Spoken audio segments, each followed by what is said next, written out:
Sign up for my free daily newsletter, The Current, at getkim.com. Hey, thanks for tapping into this episode of The Current. Today, we've got a really fun throwback episode of this podcast. You don't want to miss this. And while you're at it, if you could help us out and leave a great 5-star rating and review, I would so appreciate that. Alrighty then, let's get to it. Enjoy this podcast.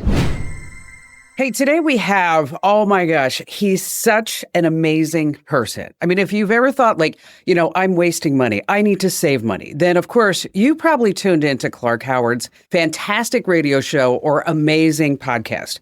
And so I called Clark because I'm like, you know what? So many people want to know, what are the insider secrets to really saving money on airfare? Because the best day of the week is a Wednesday, and it's between 21 days and 58 days. And then Google comes out and says, no, it's 71 days before departure. And of course, I travel all the time. I mean, I counted up. I've been to 36 different countries.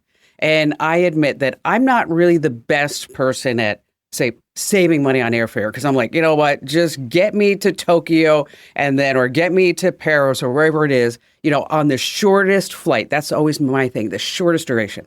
So anyway, joining us is Clark. Clark, you look fabulous. It's so nice to see you. Well, it's so good to see you. And, we've tried to get together over the years, and I always mess it up, don't I? No, you don't always mess it up. Not at all. Not at all. By the way, what you just said, my wife is with you 100%. She can't stand that I'll route us who knows how to get wherever to save money. And she's like, I want to go nonstop. And I'm like, no, you miss all the adventure when you go nonstop. Oh, no, Clark. No, don't tell me about adventure when you're sitting there and they're like, I just want to let you know, everybody, at gate 78, the flight has been canceled. You're like, oh, no. Or they come out and they say, you know what? We'll give you $1,000 in vouchers if you don't get on this plane right now. And I'm like, no, not me. I am on that plane. I am on that plane 100%. And my wife knew from very early, just when we were dating, that when they'd call for volunteers, I was at the counter. Because there's always another flight. There's always another day you can go. And so, you and I are opposite poles. I am all about the price, and convenience I don't care about. Really? Yeah. Oh, see, because you know what? So when we went to Tokyo, isn't it great, by the way? Oh my gosh. Everybody needs to go to Tokyo. What was your favorite thing about Tokyo? Pretty much everything. And by the way, I got to tell you, I'm not an adventurous eater, and I just went with it. And the food was so fantastic. It's so safe. It's so clean. And for you, if you went to Osaka also, all the electronic shops must have you must have been in heaven with all those places. Oh, it was crazy. But my favorite part was Nara, where the deer bowed to you, which that was just crazy to me. But it's you pretty talk about special being in Nara. Yeah, it is. But the city is clean. It's like you mentioned the word safe, and because of the time difference, is that it was 10 o'clock at night in Tokyo. But of course, it was 1 p.m. in Phoenix or whatever it was. And so I decided, I need to go for a run, because I got off that plane. I'm like, I need to get some exercise. And so I said to my husband, Barry, he said, what are you doing? You're putting on your running shoes. I said, I'm going for a run. And he's like, you can't go for a run. It's 10 o'clock at night in Tokyo. And so I said, let's call down to the concierge, and maybe it's not safe. And so they said, where are you going to go? I said, I'm just going to go from the hotel to the Imperial Palace and back. And they said, I said, and they said, it's about 5 miles. I said, that's perfect.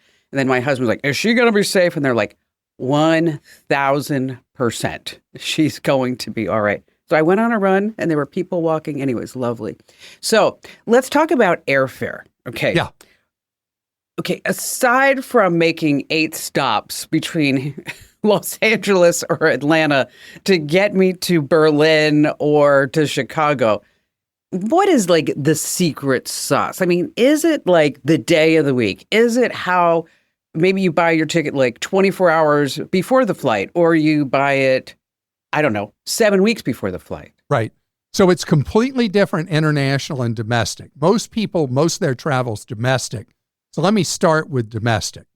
For sure. Rule number one for domestic, biggest mistake people make is they do their domestic flight searches round trip. Never, not ever do a domestic fare search round trip. Because what happens is first you'll see the screen that shows the fares on all the different airlines for your flight, and you'll pick one. So let's say you pick, since you fly a lot out of Phoenix, let's say you pick American Airlines. And then you're picking your return flight. Well, now it's going to limit you to searches of American flights coming back. And you're going to be guaranteed to overpay almost every time when you do searches for domestic flights round trip, because domestic fares are set as one way. So you want to do your search each direction where you put in your going flight. You see all the choices on all the airlines. You do a multi-fare search. You mentioned Hopper. Google Flights is excellent. For sure. And you see what everybody's got now, by the way, not on Hopper yet, but on Google, you'll actually see the fares on Southwest, which you never used to see. And Southwest flies more passengers in the United States than any other airline. So you want to see the Southwest stuff too. And so you do the search one way. As far as time, you were talking about the debate where Google says this far in advance and Hopper says that. One of the most important things with domestic is it's got to be at least 21 days in advance to get a good fare. Almost always you go less than 21 days and the airlines kill you. They just destroy your wallet. So I would say that somewhere around, if I were to compromise between what Hopper said and Google, about 6 weeks out seems to be a pretty good sweet spot, because the airline's predictive analysis has a real good feel based on historical averages, how likely their loads are going to be, whatever, on that travel date about 6 weeks out. And if they're going to cut prices, that's a good window when I find you're going to see them. Now, when you do buy tickets on American, okay, and I guess it's the same for Delta. I fly a lot of American because that's, they come in and out of Phoenix a lot. So you get that fare, and then they take you to the next screen. It's like, oh, do you want a seat too? And you're like, right. Yeah, I want a seat. And then you can have this seat for $25, this seat for $75, or this seat for $50, or you don't pick a seat. And then you're like, okay, well, so what's the deal with that? So the whole idea is they use the fare as a loss leader. And then they got you in their building, they got you in the hunt, and they're going to try to sell you every possible extra option they can. And baggage is the obvious one, but it's everything else, including seat assignment, early boarding, a variety of different things, because the money is made in the ancillaries. And the ancillaries, the extras, aren't subject to the federal tax. So there's a lot of financial incentives for the airlines to offer a lower fare and then charge you so much for all the extras. And so the only way you avoid that, since you fly so much out of Phoenix, you're killing me that you're flying the wrong airline out of Terminal 4. You should be on Southwest, because day in and day out, you're going to save so much money because they're not going to have all the extras. And so American, United, Delta, the three full fare airlines, everything about their business model is sell up, sell up, sell up. So the fare is just the opening whistle, really, about what you're going to pay. I know. It's like, no, I'm going to sit on the wing. Okay. I want to I will sit. I mean, Ryanair, which is the biggest airline in Europe, tried to get approval to have standing seats because they could shove a lot more people in. It would be an option on the plane. If it was a flight up to 2 hours, you could stand. And I was like all for that, because I would stand for the 2 hours to save money. But I'm there on the price spectrum. most people aren't anywhere close to where I am, as cheap as I am. Of course. I mean, like, you and I would never travel together. I'm just telling you that right now. Because the reason why, let me just tell you, to get from Phoenix to Santa Barbara, okay, on American Airlines, you go to Terminal 4, you get on the plane, and you go from Phoenix to Santa Barbara. Now, let's talk about Southwest. Okay. And that flight, by the way, is like an hour and 15 minutes. Okay. So now I want to go to Santa Barbara from Phoenix on the Southwest. I have to go from Phoenix to Las Vegas, and I got to sit there and play the slot machines. And it's going to cost me more money because I'm going to lose money while I'm sitting there. Okay, for about 2 hours. And then I have to get on another plane. So the whole trip, instead of being like an hour and a half, it's like 4 hours. Right. I mean, you're completely right. I mean, I don't have any guilt about spending money on that nonstop. That's just fine. So international, the fares are generally round trip fares. So your search has to be completely different. Most important thing with international, because you're dealing with bigger stakes, bigger dollars, is you've got to use a fare calendar where you can see based on different days of the week going, different days of the week returning, what the best deals are going to be.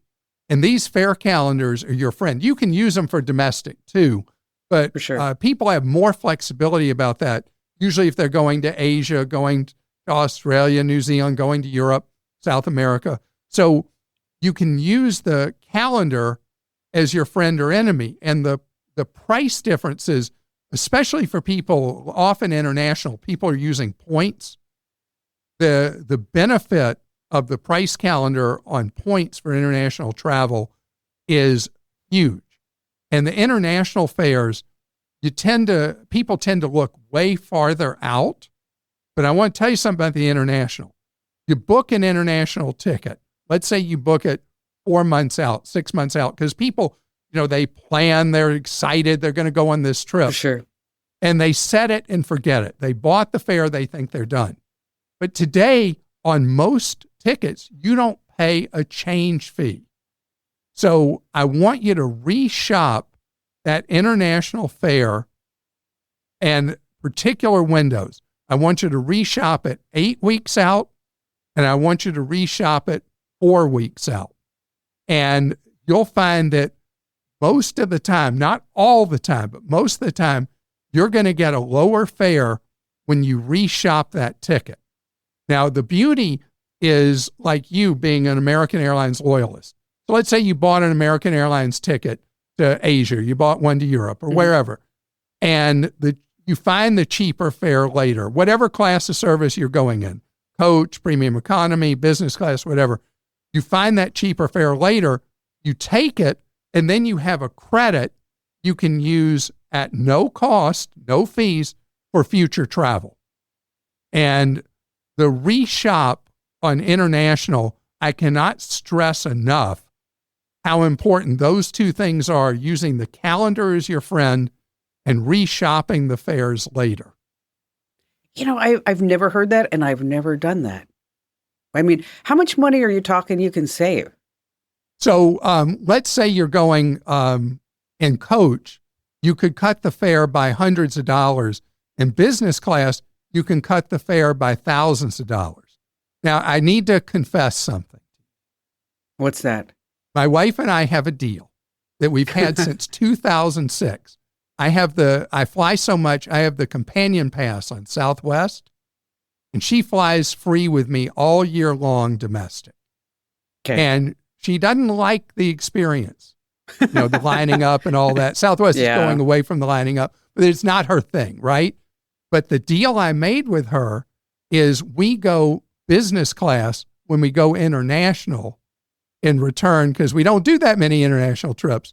And we go in domestic, we go Southwest. And she flies free every flight all year long. So that's a fair trade. Because I'm also getting a live flatbed too, right? So recently we were going to Japan, and when I reshopped it, our fare fell by more than half for our business class, which was over $4,000 a ticket. The fare dropped. And I that is crazy. I rebooked 2.5 weeks before we went and cut the fare by more than half. Gosh, now I feel like I've been wasting a lot of money. Well, I mean, this is what I do. My whole brain is wired that way.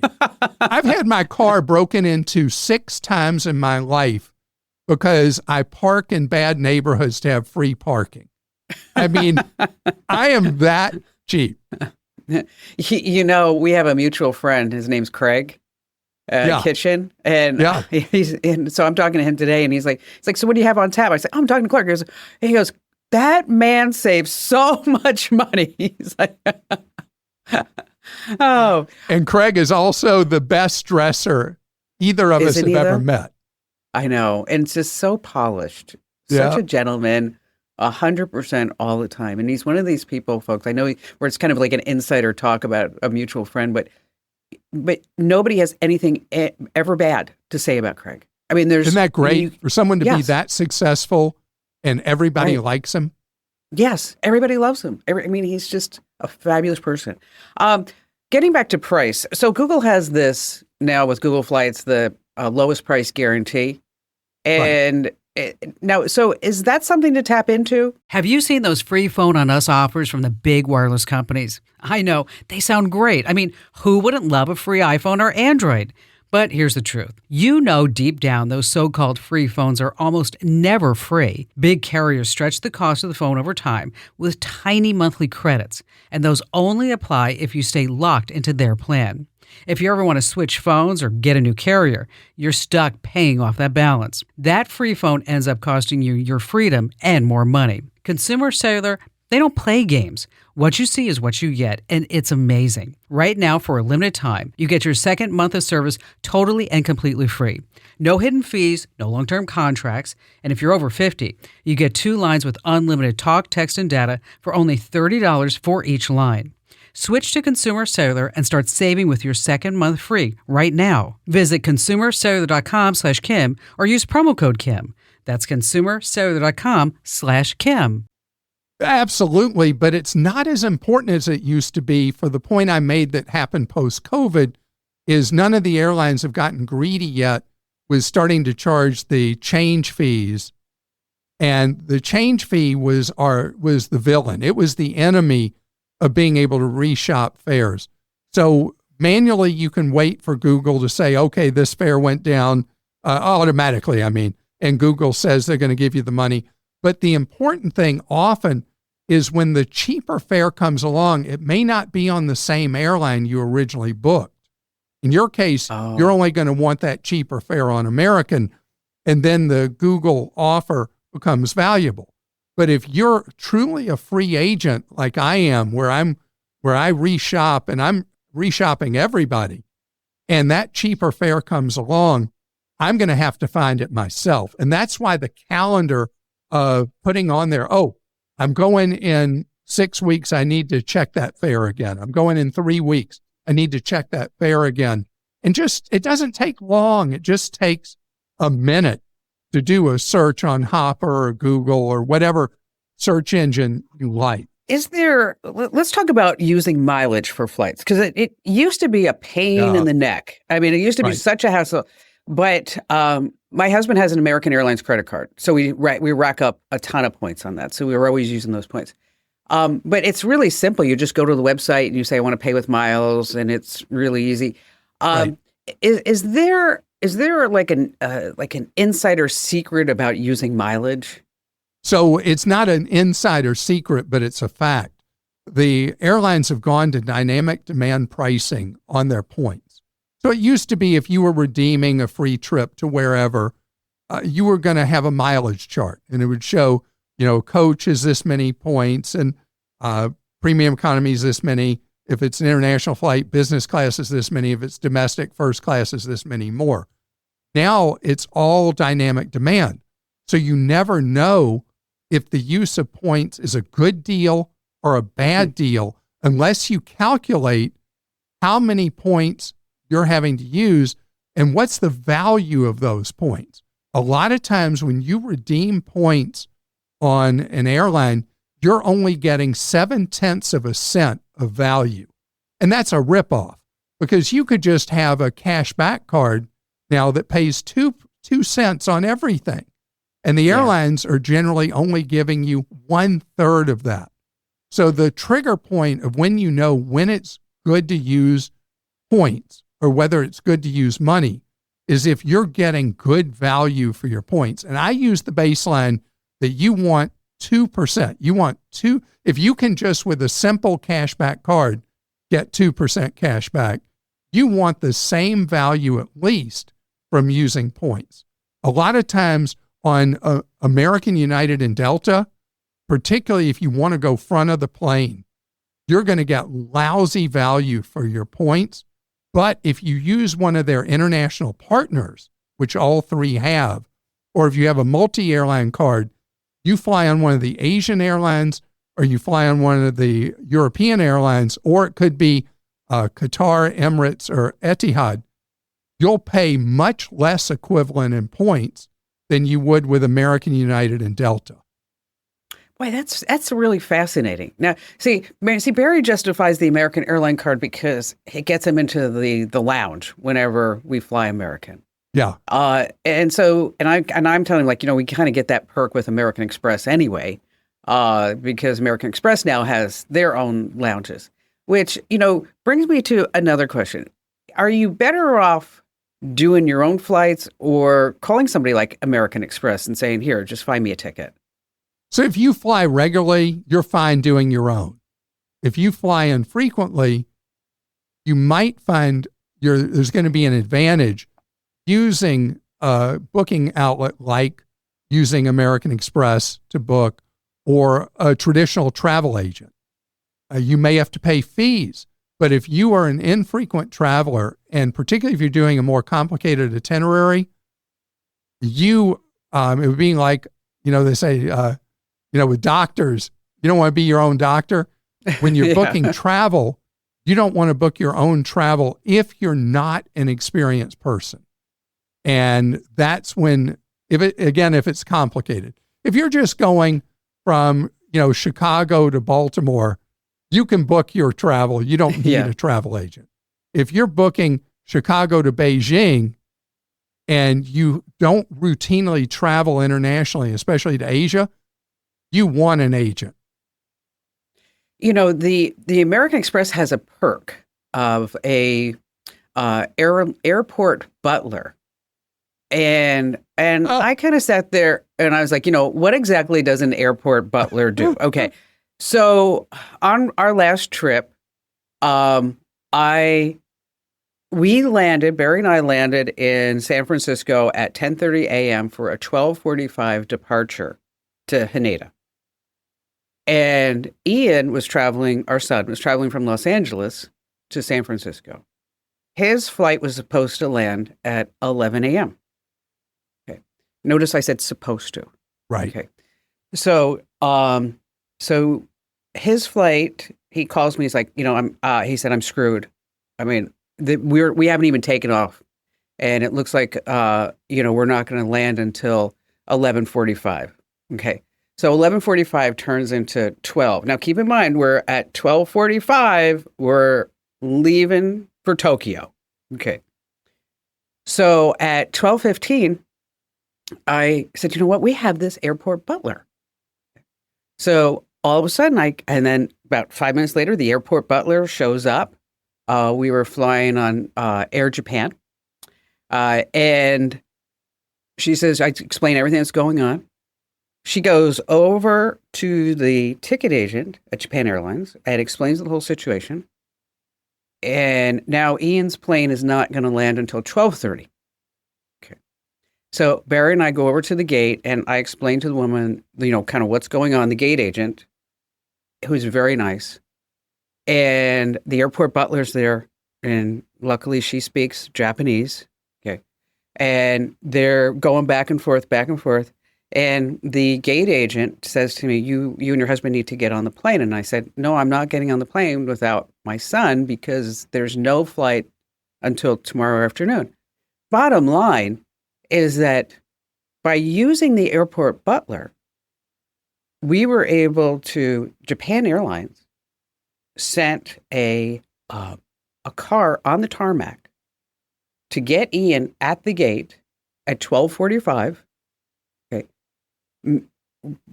Walked him through with the airport butler through getting from a domestic terminal to the international terminal in San Francisco, getting him through TSA, who, because he has a new passport with 2 pictures, that they said that this was a fake passport. Then Japan Airlines sends another car to get him through at TSA with the airport butler, brings him over to the gate, and at 1:20, we get on the plane. And everybody on that plane gave us the dirtiest looks. Like, I bet they did.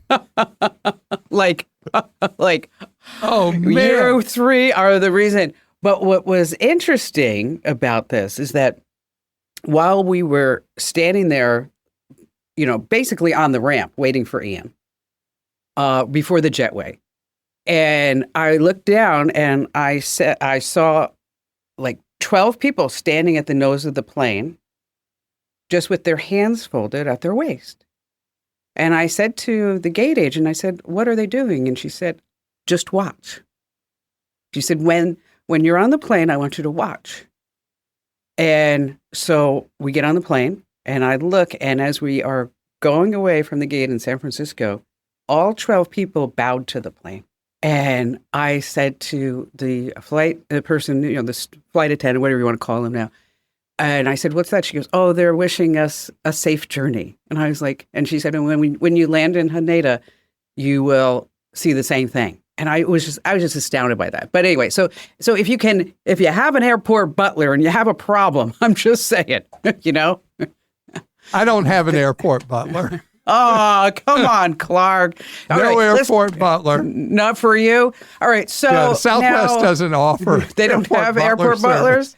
How about Ryanair? How about Spirit? Does Spirit Airlines have an air? We flew Ryanair recently in Europe, and it was actually a great experience. Was it? Where'd you go? Yeah, and it was cheap. We were flying within a domestic flight within Italy. We went to Brindisi, Italy, if you know where that is. I don't know where that is. The heel of the boot on the Adriatic. Oh, got it.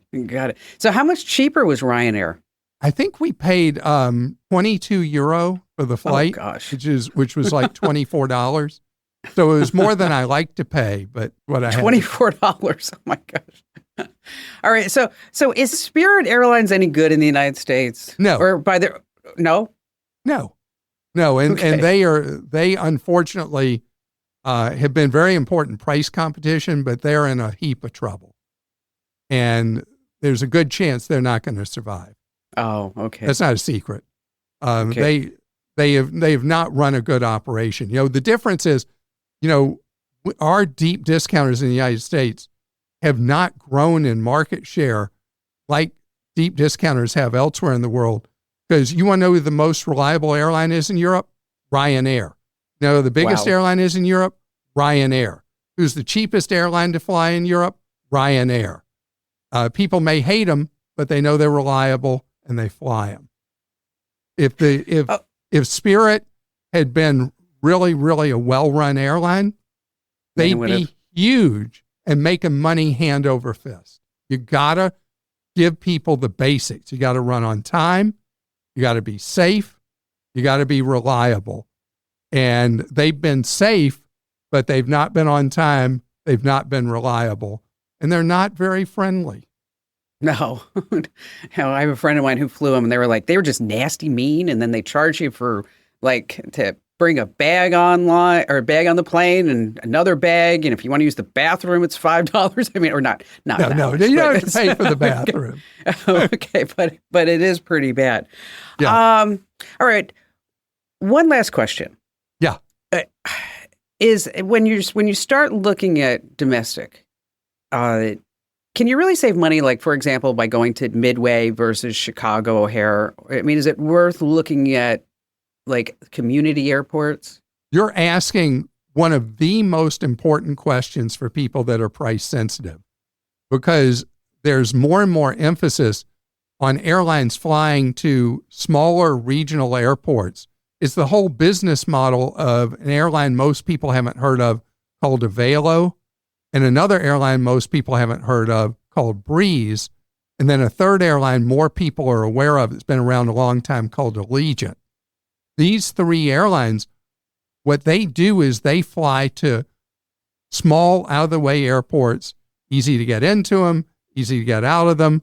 Parking's cheap or free. They don't have the air traffic control delays like your son had at LAX, waiting in a long line to ever be able to take off. And so looking regionally for fares is really important. And if you're really, really price sensitive, you want to look up where do Allegiant, where do Breeze, and where do Avelo fly, and see these out-of-the-way airports they fly to. And you may find a flight combination that you had no idea could save you so much money. I was flying from Florida to New York City last year, and I took Breeze because they fly into White Plains that I would not have normally looked at, but the fare was a fourth of what it was on anybody else. Wow. So your question about Midway versus O'Hare, or Love Field versus DFW, or in the Phoenix metro area between Phoenix, Mesa, and flying out of Sky Harbor, these things really matter, and they'll save you big money if you look at things you don't automatically think of. And now we also have some other airlines that have popped up. And I don't want to say, well, not really airlines as much as they're flying under the charter regulations and getting around. JSX. Yes, JSX. Where JSX, for me, it flies from Scottsdale Airport to Burbank or to Carlsbad. On the East Coast, they go from Fort Lauderdale to the Hamptons. And of course, you're going to pay from Scottsdale to Burbank. It's $600 round trip versus Southwest. That could be $100. But there's no TSA. But not only is there no TSA, Kim, the other thing is the service on JSX. It is better than domestic first on the three full fare airlines, on American, United, and Delta. And American, United, and Delta are using every bit of lobbying power they have in Washington with both elected officials and the FAA to try to get JSX shut down, because they don't want JSX to exist, because they know it's a better product than they offer in every way, better service than they offer, and better prices than they offer for premium seats. And they hate it, hate it, hate it.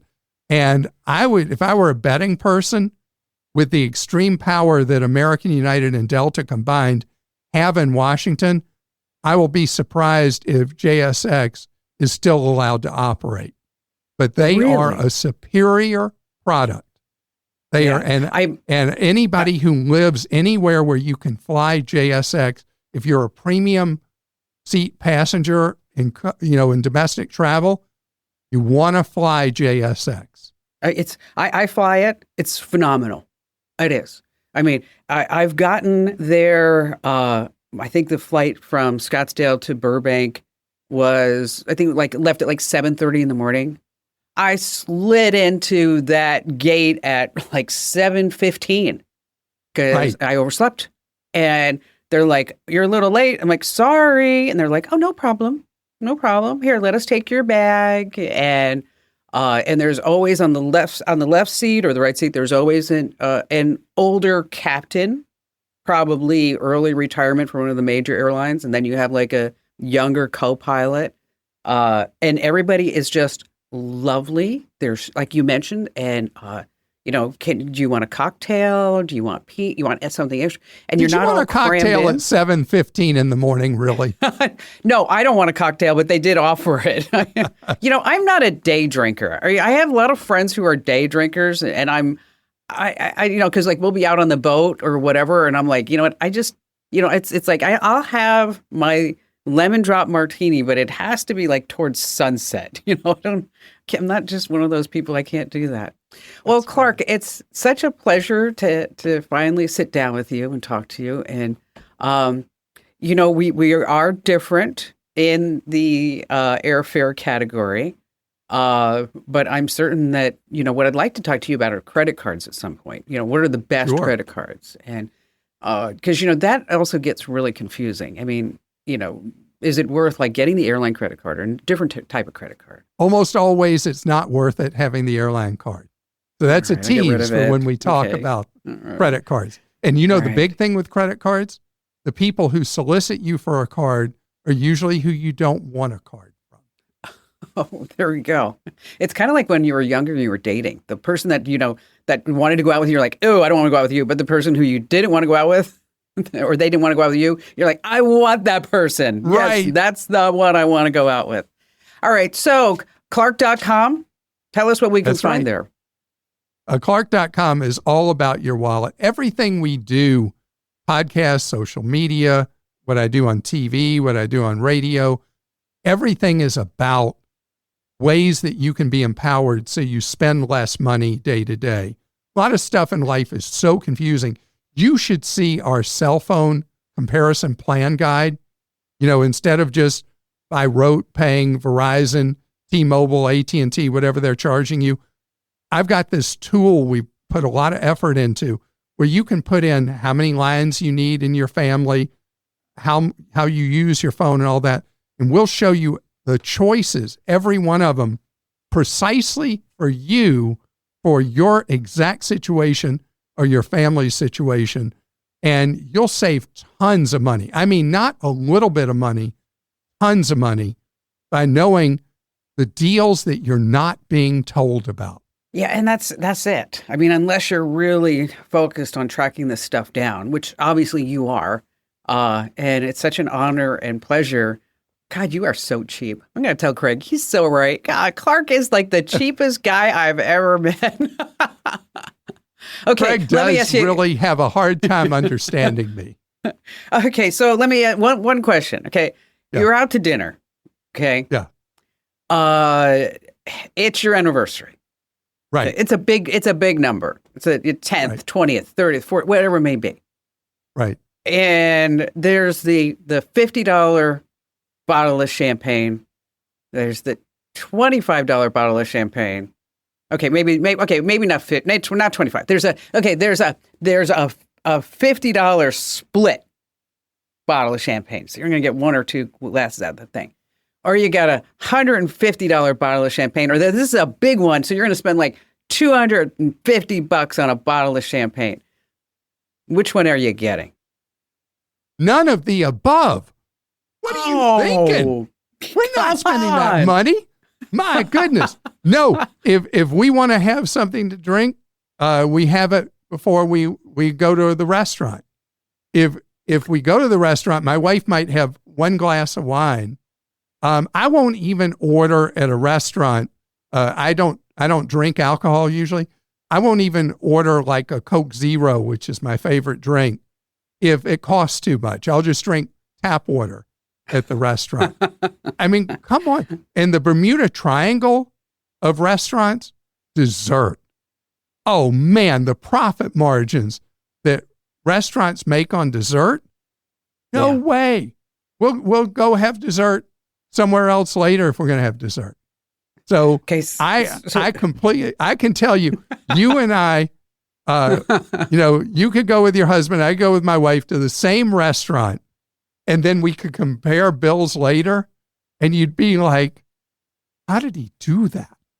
You know what? Although I will tell you, last night, we went out to dinner, and they said, are you celebrating anything? And I said, oh, it's his birthday.